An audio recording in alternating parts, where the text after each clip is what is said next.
Dragogg, donning the blue cap and blue robes of the Fellowship of Knidos, and his astrolabe slung over his shoulder, takes a path outside the city of Troika into the outskirts, where he knows there's a library that has been lost to time, a library that he has been promised access to.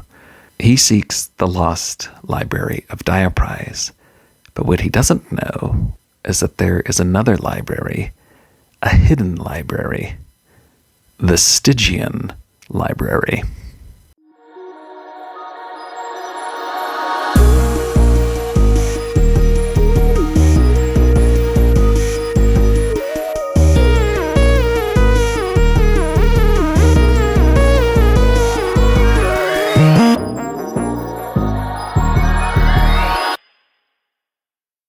Hello and welcome to our very first episode of Sphere Hoppers. I am your host and storyteller, Royce Rosewood.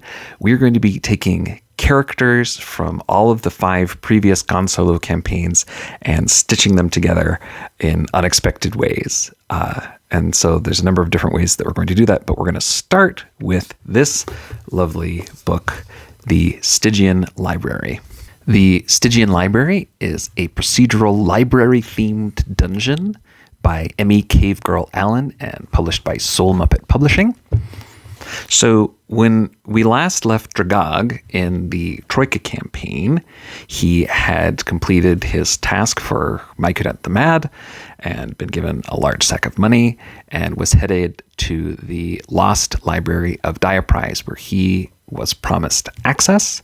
He is looking for the sphere of the gods. He is a mathemologist, and he believes with the right calculations and the right equations, he can determine where the gods live, and he is looking for information about that. For these beliefs and for the pursuit of these beliefs, he's been laughed out, cast out of academia, and so has had to take to a life of adventuring to fund his exploits. Dragogg approaches the rural library of Diaprise, that ancient city that was destroyed so many hundreds of years ago near the grand city of Troika. He's been here before, and he knows the librarian. He goes into the library, and behind the desk, still struggling to put books on the shelves, is someone in the appearance of an Alzabo. An Alzabo is sort of a reddish, bear-like beast that consumes the consciousness and voices of people and then is able to mimic those voices. This Alzabo is a little bit different, for its last victim was the librarian Browdana, who had cast a protective spell upon herself. And so her consciousness was able to take over the consciousness of the Alzabo. And so now she lives in the body of the Alzabo, but has still not quite gotten used to her beastly form. So she's got her large paws and she's trying to put books onto the shelf. And she turns and says, "Oh, hello, Dragogg. I thought you might be coming soon. I've been expecting you. In fact, not too long ago, I ran into your little friend, and she did me a favor. And she made me promise to help you out. Not that I wouldn't have anyway. You've done a great deed for the long-lost people of Diaprise, and so, of course, I will help you." And Dragogg says, "Oh, well, good. Yes, well, as you may know, as I may have mentioned the last time I was here, I'm looking for information about how to calculate the location of the sphere of the gods, and you said that you've been the keeper of the lost library of Diaprise for many generations. I was hoping that maybe I might have access to that lost library." And Browdana says, "Well, yes, but for what you're looking for, I think you need a different library. No, don't worry. We can get there from here. Have you heard of the Stygian Library?" And Dragogg kind of shakes his head and says, well, not quite. It is ringing a faint, distant bell. What is it? And from here, I'll be reading from the book in Brodana's voice to explain, because this is just so lovely and really sets up the scene. Well, as you know, books are condensed collections of knowledge, and knowledge is power. As any mathemologist will tell you, power is a function of energy, and energy and mass are interchangeable, and enough mass warps space-time. Knowledge is power. Power corrupts. The more power, the more it corrupts. Sufficient knowledge twists the world around it into strange shapes. Put enough books in one place and they distort the world. Space spins in on itself, forming a sort of wormhole, linking the library to other libraries, likewise afflicted. The space between is a sort of pocket realm, butted off from reality, maintained by the sheer powers of books. Scholars have known about this, or at least had their suspicions for centuries. They know that if you spend too much time in the libraries, you don't come out, and that a dedicated enough archivist can find almost anything if they venture deep enough into the shelves. That is the Stygian Library. And Dragogg says, oh, so there is access to the Stygian Library from here, from the Lost Library of Diaprise? And Brodana says, yes, I have been in there a few times, not very deep, and it changes every time you go in, so it is quite dangerous. I wouldn't go alone. I would want to go with you, and of course I'm happy to do that as part of the debt that I owe you now of the great thing that you've done for the people of Diaprise. But we may need some help. All right, so here is what we are going to do. We are going to be running the Stygian Library using the Troika system, not only because we are starting in Troika, but because I just like it, and I feel like it's an easy way to run combat and do skill checks and things like that. So it's great. The Stygian Library is designed to be run with more old school systems, but I've made a couple of adaptations, and I think we can make it work. So here's what we've got. We've got Dragogg, his character sheet, pretty much from the Troika campaign. I have given him astrolabe fighting. He's done enough fighting with his astrolabe that I thought there's a little extra point of skill on that. And then I've come up with a character sheet for Brodana, our Alzabrarian. I've used the combat statistics for the Alzabo, and then given her library science and strength and a spell of languages. She has indispensable tomes and a flatworm bookmark. I don't know what that is. I just made it up. It does something. Dragogg has a big sack of money that he got from Myconet. I don't do the currency. I just sort of represent things in sort of abstract wealth. So he's got some money that he made from, his adventuring task. And so I think as they need some help, and because I want to introduce a new character, he's going to sort of put out an Adventurers Wanted ad, and we'll see who we roll up, and we'll see how that fits into what we're trying to do here or not. Let's roll it up. All right, we'll do red for the ones place, black for the... All right, we've got 44. Questing Knight. You are on a quest for the Grail, or the Sword, or the Throne, or for God, or a lost love, or some other regionally significant aspirational device. Your sword are common enough, wandering the spheres, acting out your romantic melodrama, and accusing good folk of being demons or fairies, generally considered to be harmless. Possesses heavy armor, a horse, a lance, a sword, a shield, and a quixotic undertaking. Skills of jousting, sword fighting, spear fighting, shield fighting, and awareness. Well, this is great. It reminded me a little bit of TGM. And as it says, their sort are common enough. I've rolled up the number stats for this character, and now we need a name. I've come up with this little D100 character names. It's got a first part and a second part. It's a little rough. I need to adjust it a little bit. It's, really just for my use. But I always have trouble coming up with the names. So here's how we're going to do it this time. All right. This character's name is 86 Let's see. Sue 94. Suvara. That sounds like a female name to me. I think we'll make her a female knight. Oh, and she has a horse. Got to give that horse a name. 42. John 81. John Shi. Dragogg takes out this adventurer's wanted ad, and he's only able to offer a fraction of what he got from Mike and Annette, so he kind of has to take what he can get. Then one day this knight comes up to the library, and she's got full armor, and she's got this horse, and she's got all these weapons, and she comes into the library, and she sees Bardana, and draws her sword and says, "What is this? Some sort of trap?" And Dragogg says, no, it's all right. She's with me. She's the librarian. She's okay. And Bardana says, yes, still getting used to this new body.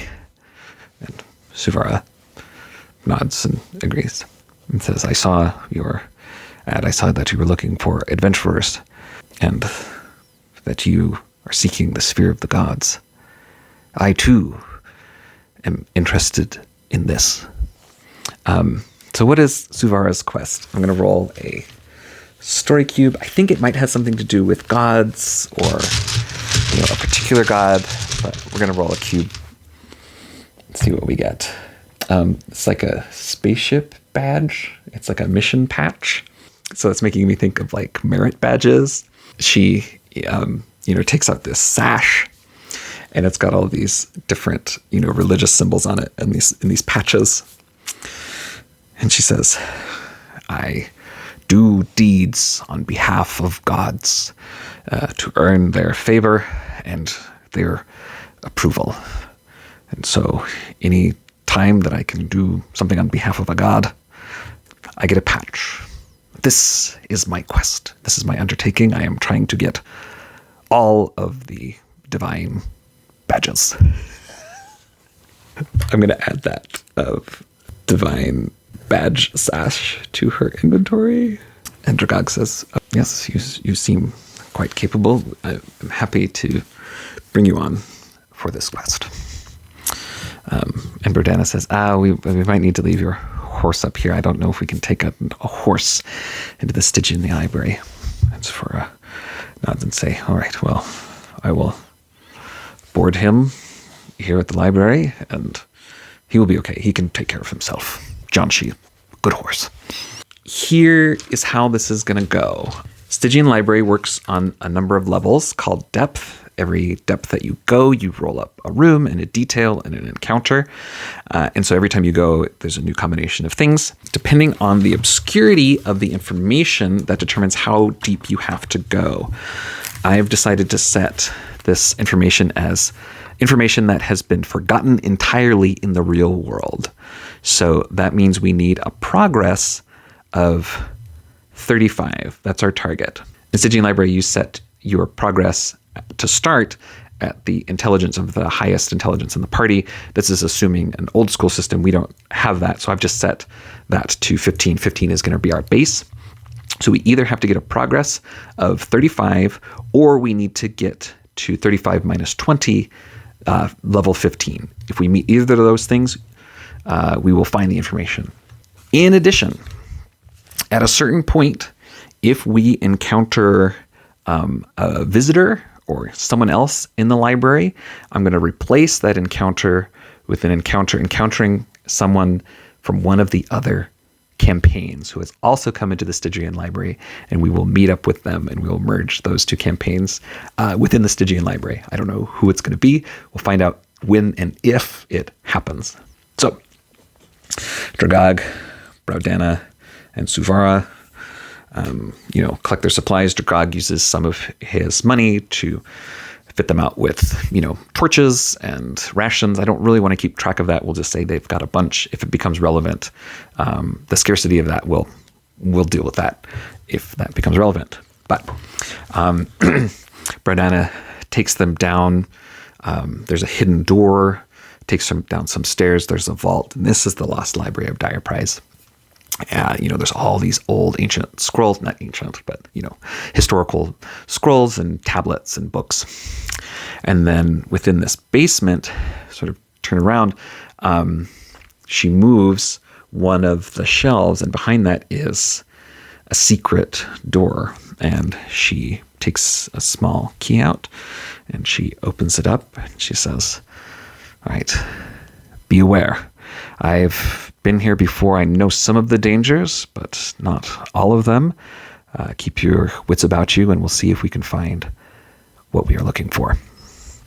All right, let's do our first level 20-sided dice. All right, 2, catalog of contents. Details, 16, turning gears, a random event, 9, disoriented, reduce progress by 1. Okay. They step through the door and they immediately feel this sense of disorientation. They are going into another space, another place that is not quite where they were before. Space is warping and it's kind of confusing them. So as they step in, it's dark, it's hushed. Immediately, there are books on all of the walls, and they hear this ticking. They hear these clockwork gears, and they come into a room, and there's all these gears spinning around. And then, chained onto a lectern, a single huge catalog with pages the size of a human torso bound in black leather. The catalog lists what books are stored nearby and where. We'll call this room the Clockwork Catalog. So we lose 1 progress from the disorientation, but they can consult the catalog. So they immediately come in, and there's this large book. Dragogg flips through it and is looking for information about, how to locate the Sphere of the Gods. And so that benefit is we get to increase the progress score by 5. So -1 plus 5 put us at 19. Done our encounter, and now our choices on every level. We can stay here, we can go deeper, or go back. But we've got the information. Dragogg has looked up which direction to go. And so they're going to head deeper into the library. So what do we encounter next? As deep as we go, we start adding that to our D20 rolls for the location and the details. And so we get deeper and get access to deeper and more mysterious things. So we're adding 1 now. Right, 15 plus 1 is 16, mausoleum. Details, 3 plus 1, oriental rug. Encounter, this is just a straight D20, 5.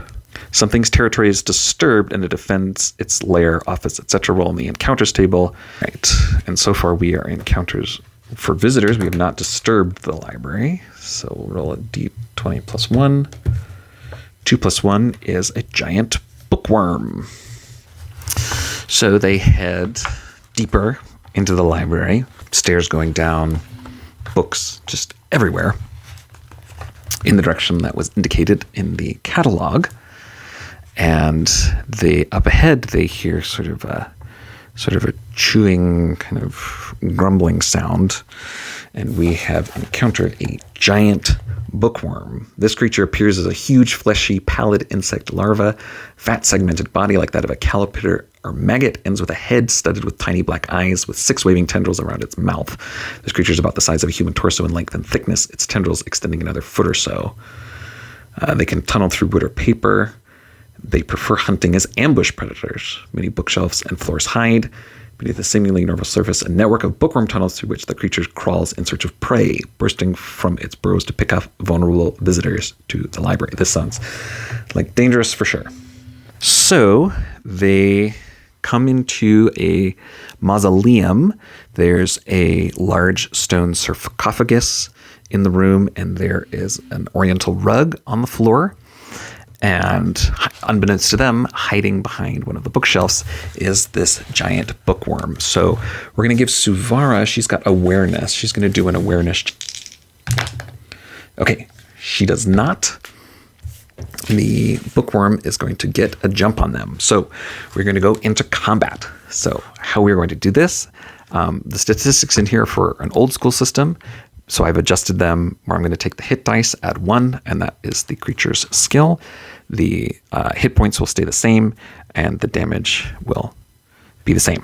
Last time we did a Troika campaign, I was using cubes to do the stack, but this time I've made these cards. Just trying something a little different. For the initiative for the enemies, I'm going to do a base of 2 and then plus or minus 1, depending on how capable it seems. We're going to give this giant bookworm a initiative of 3. So I add 3, 2 for each of the characters in the end of round. I'll shuffle that out. But because the bookworm has gotten the drop on the heroes, the bookworm will be able to move first. So who between these 3 would it attack? It's looking for vulnerable visitors. Bardana probably does not look vulnerable. Suvara is in armor. So it's probably Dragogg. And it's probably going to use its paralysis. +3 for the bookworms. +6 for Dragogg. All right. Dragogg has fumbled. That's a 2. That's the worst he can do. So he fails. The giant bookworm sticks one of its tendrils out from behind the bookshelf and gets him. Normally, I would make him test luck to see if he's paralyzed, but since he had a fumble, it was so bad, he's just going to be paralyzed for 3 turns. All right, Suvara's up first. So the bookworm has come out. It's stung Dragogg, and Suvara, knight that she is, leaps into action. She draws her sword and attacks. She's got +6. The bookworm's got +3. That'll be a hit for Suvara. That's 4 damage, taking the bookworm down to 7. So she comes up and she's able to slash at the bookworm with her sword. Ha! All right. Oh, Suvara gets to go again. Great. Emboldened. All right, that's 5 + 6 for her. That's 11. Oh, but the bookworm gets the advantage. This time has been slashed, and so turns and is going to try to bite her. So that's 5 damage. Oh, but no, she's got 3 armor and a shield. This is a little different because damage in Troika works differently than just like a die roll in here, but we're just kind of making it work. So that'd be -4, so it's just 1 damage. So gets her on her, but her armor and shield, she's able to defend herself. All right, who's next? The enemy, still engaged with Suvara, frustrated that it couldn't bite. It's going to go after her again. All right, she's got 5 + 6. That puts her at 11. 8 + 3 also puts her at 11. So Suvara's going to test luck, which is 12. So yes, she loses a point of luck, and she breaks the tie, so she's able to damage with her sword.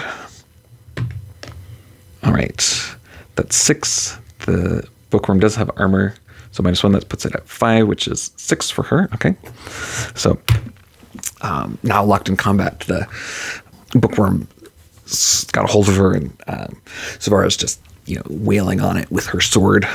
It's only got 1 hit point left. It's fatigued. It's almost done. So who's next?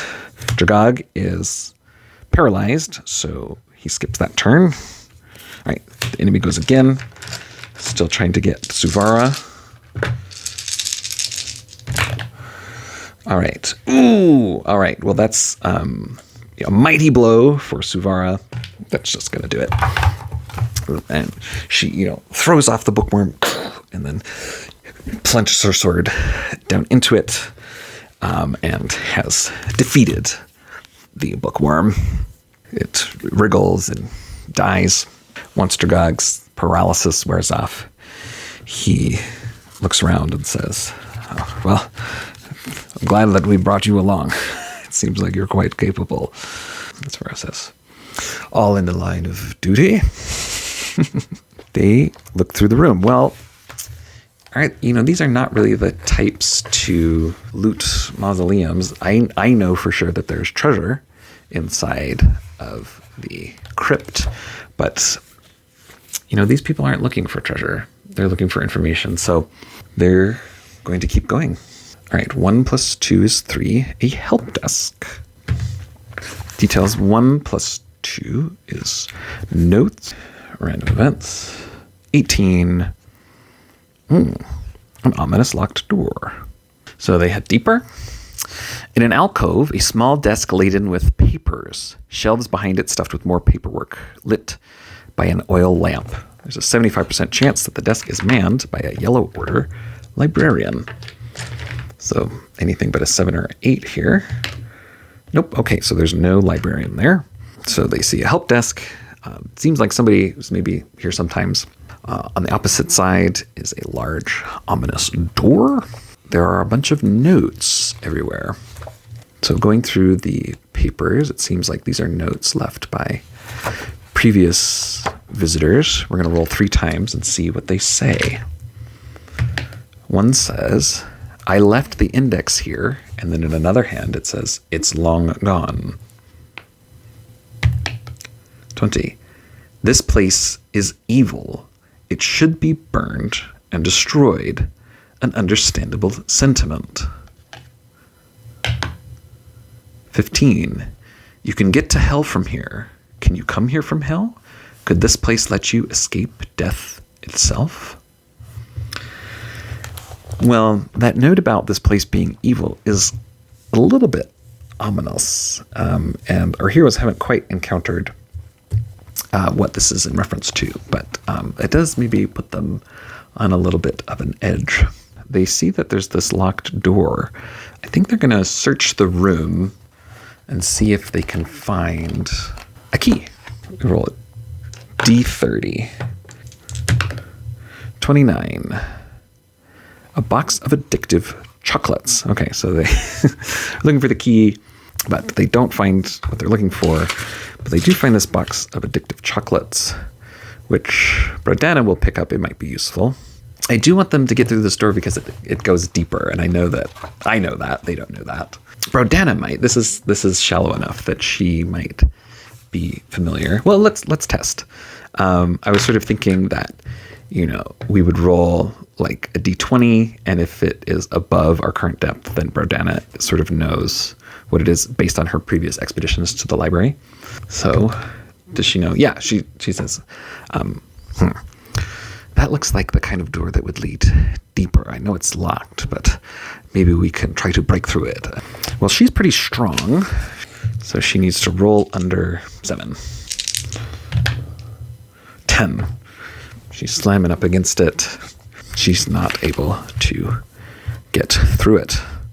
I wonder if Suvara can get through it. She's going to try to jab at it through with her lance. Also needs to roll under 7. 7. Great. Brodana, is trying to beat down the door. Suvara says, hold on. I think I've got this. It backs up, takes her lance, charges through it, and they're able to puncture a hole through it. So it goes 1d6 plus 1 layers deeper. So that's 4 layers deeper, so that goes to 6. d20 plus 6, that's 10 plus another mausoleum. 8 plus 6 is 14 scrolls. 6. Something turns up badly injured, totally lost, or otherwise at a disadvantage. They find, this secret passageway that sort of has a leading spiral staircase, still all covered with books. And they come into another room. This one also has a mausoleum, with a crypt in it, different design. And in this room, everything is scrolls instead of books. At this point, I'm going to use this encounter to merge 2 campaigns. I've got character sheets already prepared for any of these 3 options, so we are ready to go. I'm going to roll a d6. 1 or 2 is going to be Fabum and Bay from the Keyforge campaign. 3 or 4 is going to be Cam and Zamzes from the Gozer campaign. 5 and 6 is going to be Abernathy and the multi-generational rat horde from the 1,000-Year-Old Vampire campaign. Zakia can't meet up with us yet because she's still stuck in her situation from the Starforge campaign. So, let's see who it is. Cam and Zamzes. Fun. Okay, being lost and at a disadvantage. As our heroes are exploring this crypt, coming through one of these other passages are 2 little strange-looking creatures. One of them is a little bit more formidable-looking with gold skin and has this body wrap. Another one has sort of lighter skin with 3 eyes, an eye in the center of their forehead, wearing like a fancy skirt.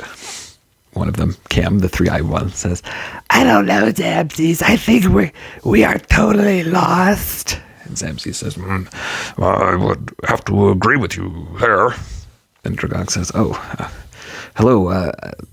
Couldn't help but overhear that are you lost? Can we be of any assistance?" And Cam says, "I don't know. We're just really turned around. I'm not sure." And Dragogg says, "Well, what are you looking for? I did see a catalog earlier, at least the way that we came in. I might have seen something that would help. What kind of information are you looking for?" And Cam pulls out a weird sphere. It's made of glass, and there's a galaxy spiraling inside of it. And they say, "Well, I have this thing, but we don't really know what it is. And so we were looking for more information about it." And Dragogg has seen these before on his own world. He called them galaxy spheres. They were calling them weird spheres. But he found 3 of them, and this was part of the treasure that he divided up among his companions. He didn't get one, but the other 3 companions did. And he looks at it and says, I've seen those before. I'm also very curious about these spheres. Perhaps we could work together." Zamzes thinks, "Yes, Cam, I think this would be a good idea. We are a little disadvantaged here." Cam says, "All right, let's do it." All right. I think we'll stop it there. So we've made it to level 6 of the library. We will pick it up next time to see where we end up. Thanks so much for watching, and I'm looking forward to slowly putting all these campaigns together. It's going to be really fun, so keep sticking around. Please like, subscribe, and share if you're enjoying this. This is Science Fantasy Awesome. You are awesome.